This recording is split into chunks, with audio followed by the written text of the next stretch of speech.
धुळे या ठिकाणी RTO यांना उपविभागीय जे अधिकारी आहेत त्यांच्याकडे आम्ही गेल्या 6 महिन्यापासून पाठपुरावा करतोय की बुवा रेती असो किंवा हाडाखेड टोल नाक्यावर असो ओव्हरलोड गाड्या या ठिकाणी वाहून नेत आहे आणि त्याच्यावर आपण काही कारवाई करत नाही. पत्रव्यवहार केले, निवेदनं दिले, लक्ष दिले नाही.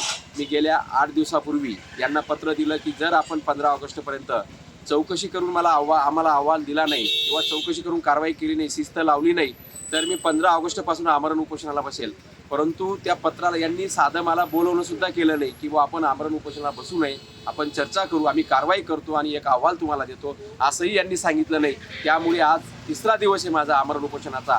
शनिवार रविवारी हे कोणीही भेटले नाही. फक्त शनिवारी एक त्यांचा असिस्टंट आला आणि बुवा तुम्ही उपोषण करू नका, सोमवारी बैठक घेतो. याला अर्थ नसतो. माझं आमरण उपोषण हे जोपर्यंत हे चौकशी करून कारवाई करत नाही, ज्या कर्मचाऱ्यांनी पैसे घेऊन हप्ते घेऊन या ठिकाणी हे बोगस व्यवहार चालवलेला आहे त्यांच्यावर कारवाई होत नाही, तोपर्यंत माझं आमरण उपोषण चालू राहील. मी उपोषण सोडणार नाही.